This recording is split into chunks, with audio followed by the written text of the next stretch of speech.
Bonjour à toutes, bonjour à tous, bienvenue dans l'émission Comme toujours et comme toujours, c'est une émission consacrée au patrimoine vivant, le patrimoine immatériel, au savoir-faire d'hier et d'aujourd'hui. Aujourd'hui, mesdames et messieurs, nous nous intéressons aux poules, aux canards, aux oies, aux pintades.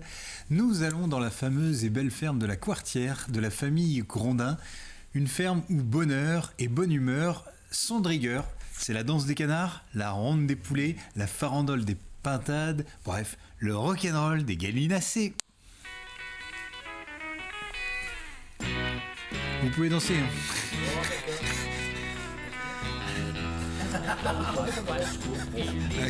Distanciation.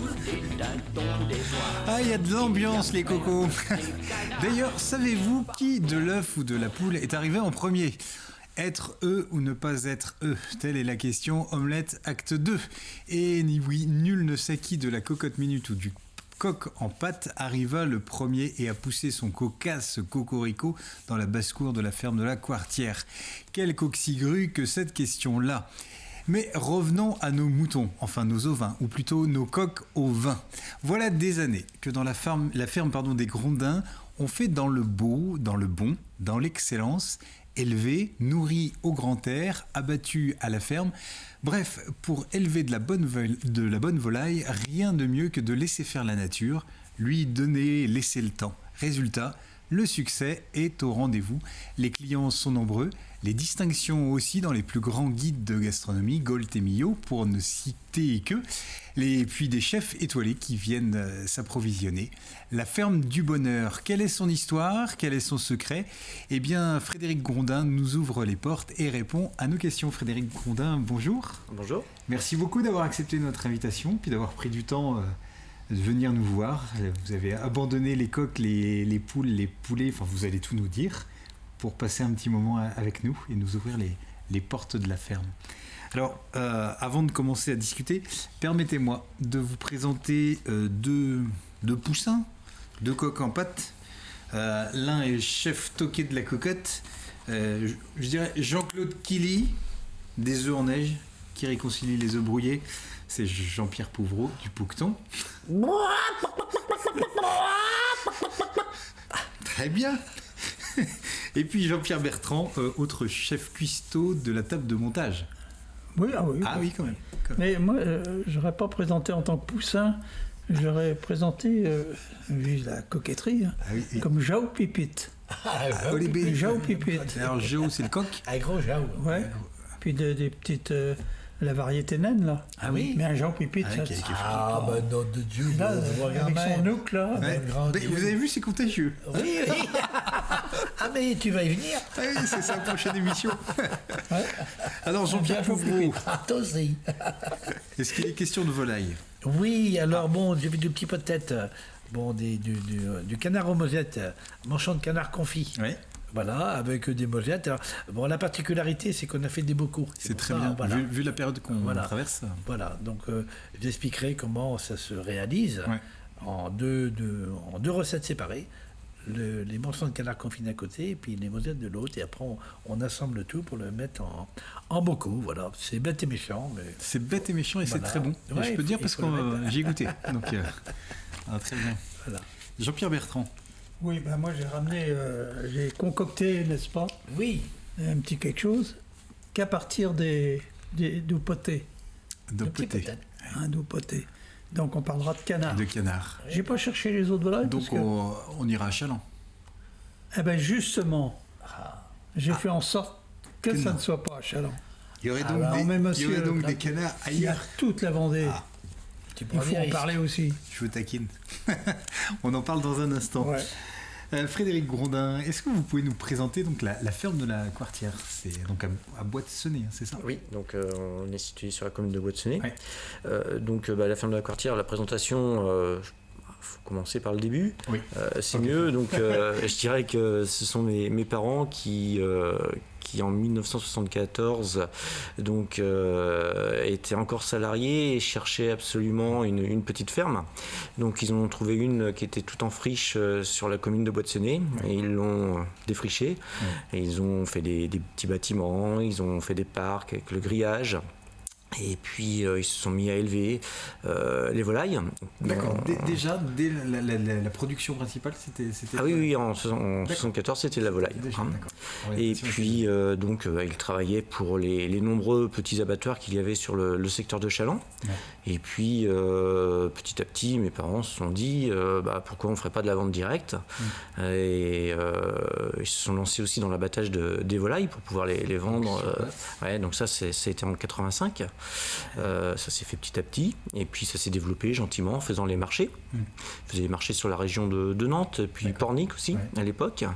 Et donc moi je suis né en 71, donc vous voyez j'ai repris l'affaire en 93 et j'ai continué. En gardant cette même orientation. Ouais, complètement. Et donc à partir de là on s'est développé aussi, on a pris le marché de Challans en 95 et petit à petit ça s'est développé. Et jusqu'en 2009 où on a laissé le petit abattoir pour avoir un abattoir un petit peu plus important aux normes européennes. D'accord, mais toujours in situ. Toujours sur le site.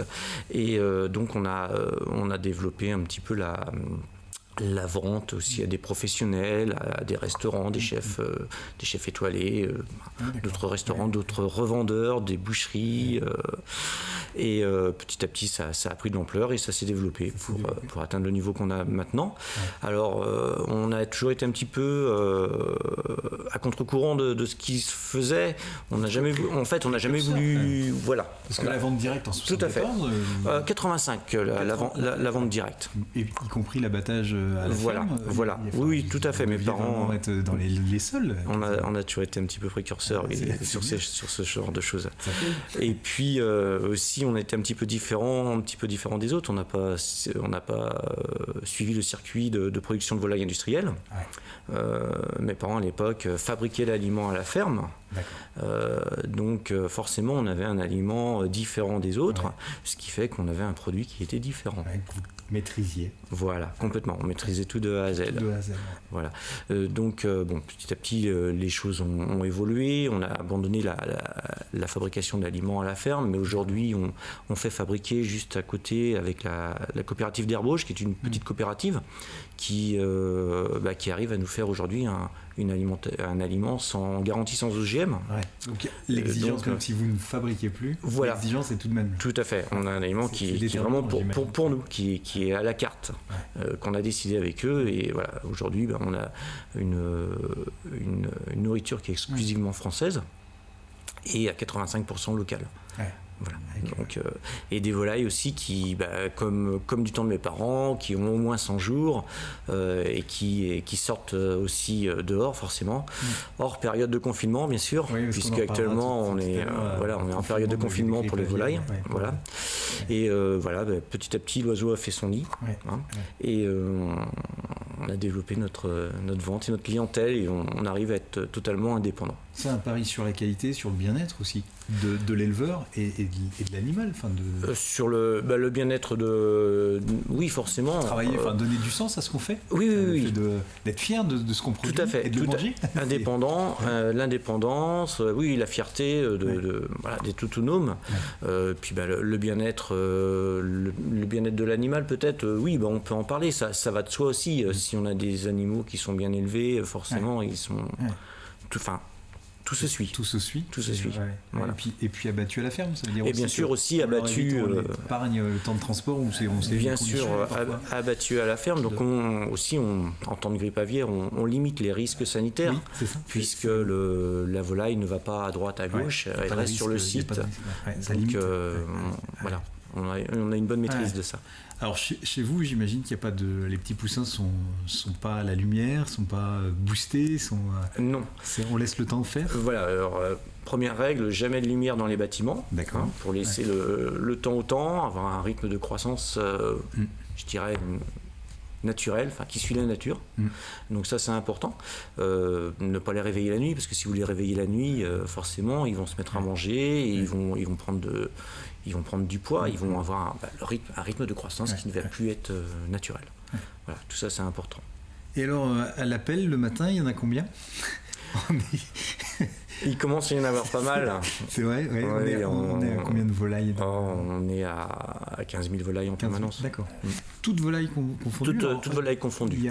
On va retrouver du poulet, on va retrouver... Poulet, pintade. Ouais. Alors on va faire aussi du canard, barbarie. Ouais. Du canard croisé, le croisé sauvage. Ouais.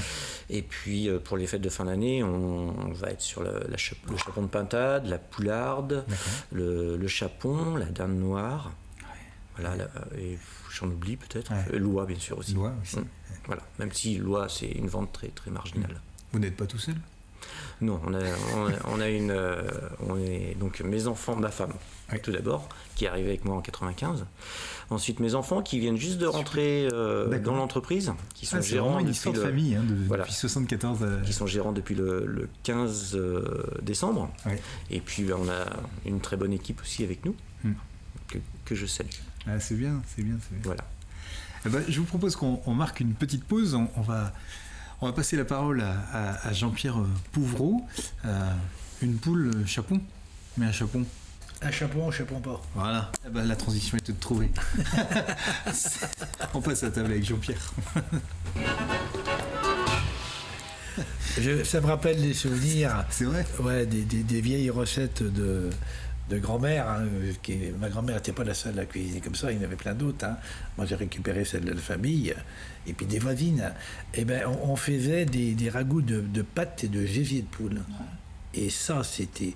Et j'irais vous voir pour récupérer éventuellement des pâtes, puis autre chose, mais pour refaire des ragoûts de pâtes et de gésier de poule. C'est un grand bonheur. C'est compliqué, Non, mais il faut passer faut enlever les argots, des pâtes, voilà. Puis on les passe à la flamme pour enlever toute la peau, voilà. Alors c'est un passe-temps, c'est très très long. C'est très très long. Mais alors, le bonheur que c'est à manger. Ah ouais. Quand je me suis remarié, il y avait un ragoût de pâtes de poule. Vous aviez ça au menu? Ah ben oui. Ça m'a fait beaucoup rigoler et les invités aussi. Ouais. Et ça a été apprécié. Ben, il y en a, il y a certaines personnes. Ceux qui connaissaient la tradition, ah ben ça c'est... Gésier et pâtes de poule. Et pâtes de poule. Je me souviens en Pologne. C'est une recette extraordinaire.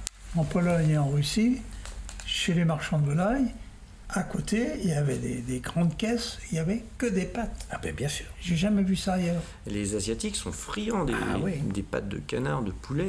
Les gros abattoirs envoient en Asie, c'est revendu pour la consécration. Ça part en Asie. Hein. Et vous, actuellement, les pâtes, c'est... nous, c'est pas forcément consommé Non, ça part en destruction. Ah, oui, éventuellement, on pourrait...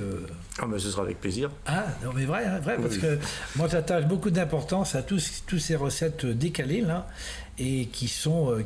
c'est des produits abordables, hein, on peut le dire, hein, et le résultat est fabuleux, quoi. Il y a beaucoup d'Africains aussi en raffolent. Ah oui. Voilà, ah oui.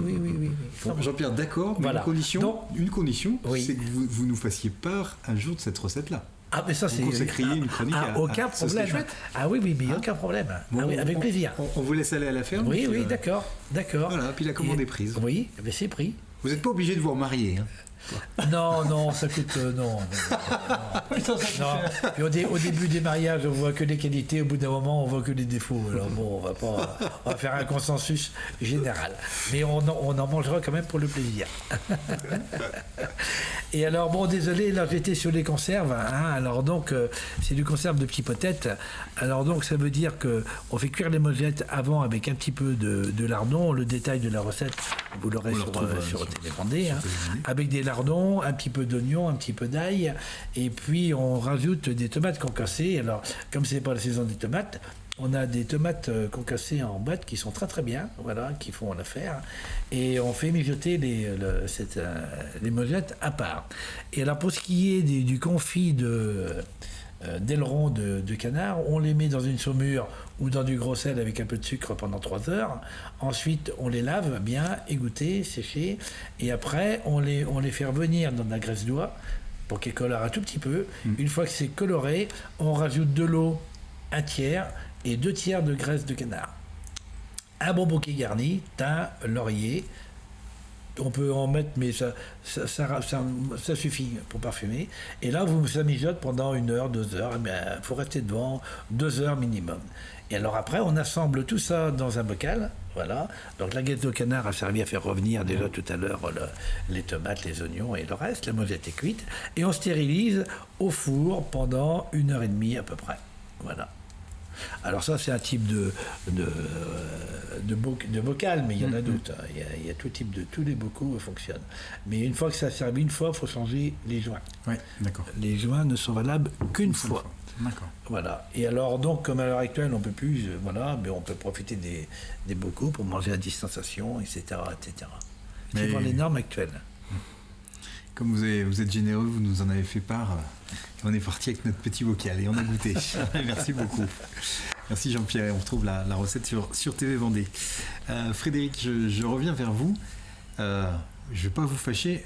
Des volailles labellisées ? Non. Ah, je savais que je vous fâcherais. Non, vous n'allez pas me fâcher. Mais voilà, nous, c'est notre force, c'est d'être justement indépendant de tous ces labels. Ouais. Parce que le label, c'est comme je l'ai déjà dit, je le répète, c'est la volaille fermière des industriels. Oui. Donc nous, les indépendants, on fait notre produit, qui n'a pas besoin de reconnaissance de quoi que ce soit, simplement la reconnaissance de nos clients. Des clients. Voilà, et ça nous suffit.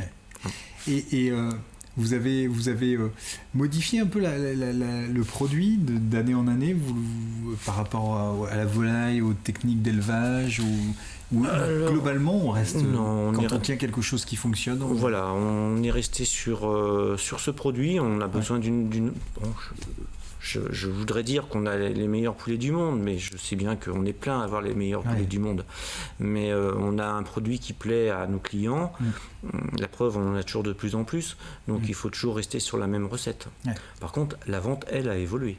C'est-à-dire qu'aujourd'hui, ce sont des produits de découpe plus que de la volaille entière. On va sur ce genre de produits. On est même rendu à faire de la saucisse de volaille.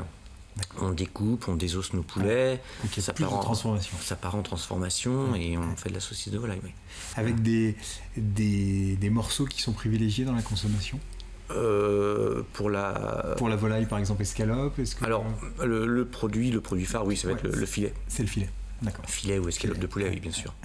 La cuisse, pour les amateurs, mais globalement, c'est le filet, c'est vraiment la viande passe-partout qui plaît énormément. C'est tellement facile à cuire. Puis on peut le faire aussi de plusieurs façons et c'est excellent. Voilà. Et les clients, donc vous parliez à la fois de particuliers, de restaurateurs étoilés également. Oui. Les restaurateurs étoilés, ça apporte une plus-value, une reconnaissance, c'est quoi ? C'est un autre type de clientèle aussi. On travaille surtout avec Alexandre Couillon à la Marine. Et c'est vrai que sa réputation fait qu'on est fiers de travailler pour lui. Et forcément, ça nous donne... beaucoup de fierté. Oui, c'est beaucoup de fierté. Beaucoup de fierté. Et puis, une visibilité aussi. Oui, tout à fait. Puis quand on travaille avec ces messieurs-là, avec ces grands chefs, on sait qu'on est aussi dans le vrai. Puisque si ça leur plaît, ça veut dire quand même que notre produit tient la route. Enfin, j'imagine. Bien sûr. Et en même temps, est-ce que c'est un souci de rendre aussi accessible une viande de qualité à des consommateurs lambda, sans être étoilés, sans être recherchés, de dire qu'en termes de tarification, c'est aussi une vraie réflexion de payer le prix, mais que ça doit être accessible. Moi, je pense que on n'est pas plus cher on n'est pas parce qu'on est beaucoup plus cher que les autres. Je pense pas qu'il n'y a pas une différence. Non. On est quand même producteur. Donc on a notre abattoir aussi. Donc la marge, au lieu qu'il y ait 3 personnes qui viennent prendre de la marge entre le producteur, l'abattoir et le revendeur, nous c'est tout pour nous. Et donc ce qui nous permet d'avoir des prix raisonnables. Voilà, ça tient la route. Non, en termes de prix, je pense qu'on tient la route. Et après, comment on fidélise une clientèle ? Est-ce que ça demande de la communication, d'y travailler, ou juste maintenir un bouche à oreille qui fait que de toute façon l'accent il est mis sur la qualité du produit. Alors on a utilisé les moyens modernes de communication, il y a notre site internet, on fait un petit peu de publicité de temps en temps avec des petits flyers qu'on distribue à nos clients, on essaye de se faire connaître, mais je reste persuadé qu'à notre niveau, sur les marchés, la meilleure pub c'est le bouche-oreille, c'est évident. C'est évident. Et la nouvelle génération, vos enfants qui arrivent et qui travaillent avec vous, ça apporte aussi un nouvel élan, c'est du sang neuf? Bah oui, forcément. Forcément. Le meilleur exemple qu'on ait, c'est lors du premier confinement, où la plupart de nos marchés ont été bloqués, on ne savait plus, on ne savait pas quoi. Là, pendant 3-4 jours, on a tergiversé, puisque je me suis dit, mais j'ai mes poulets, je ne vais pas pouvoir les vendre, qu'est-ce que je vais en faire? Et de suite, les enfants avaient gardé les numéros de téléphone de certains clients, ils les ont appelés, et puis ça a été extraordinaire, parce que chaque client a appelé ses voisins, on a été faire les livraisons, on allait dans une maison, il y avait les 3-4 voisins juste à côté, donc c'était un effet boule de neige, et voilà. Et il y avait toute la logistique aussi, parce que faire un circuit pour aller faire des livraisons, il ne s'agissait pas de s'égarer, d'aller à 30 km, puis d'aller après à 20 km. Donc ils ont trouvé un site qui fasse le parcours. Moi, à 50 ans, j'en suis incapable. J'aurais même pas eu d'idée. D'où l'avantage. Donc voilà, la jeunesse nous apporte. Puis elle nous apporte tous les jours aussi, parce que ça nous permet de nous remettre en question. Parce que des fois, on est tellement persuadé de tout connaître que quand on a d'autres personnes en face de nous qui nous disent qui ont un point de vue différent, et bien ça nous oblige à nous remettre en question. Et ça, c'est super important. C'est précieux, c'est clair. Mais bon, il y a toujours l'expérience aussi. C'est ça. Je voulais souligner un petit détail qui me paraît très important, c'est que le paradoxe, c'est que certaines productions minimalistes non labellisées sont meilleures que certaines labellisées. Ce que vous avez dit, c'est très important. C'est entendu. Moi, je sais que ça déplaît, mais j'aime bien dire que le poulet label, c'est le poulet fermier des industriels. On est d'accord. Voilà. Ça va pas leur plaire. Je vous propose de jeter un petit coup d'œil dans le rétro et voir que le canard ne se limite pas qu'à Challans. Et c'est la chronique de Jean-Pierre Bertrand. Oui, non, mais je pense que ça aurait été trop facile. Évidemment. D'aller sur le canard de Challans. Alors, on a déjà fait des émissions. Oui, il y a eu déjà des sujets. Oui.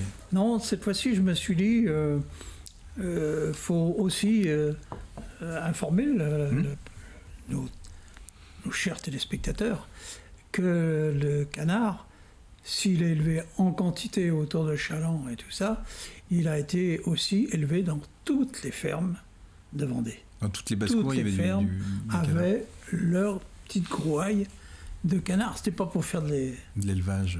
La masse, non. Ça fait partie de ce que la fermière amenait avec ses poulets, avec ses œufs, sur les foires, sur les marchés, le samedi ou autrement.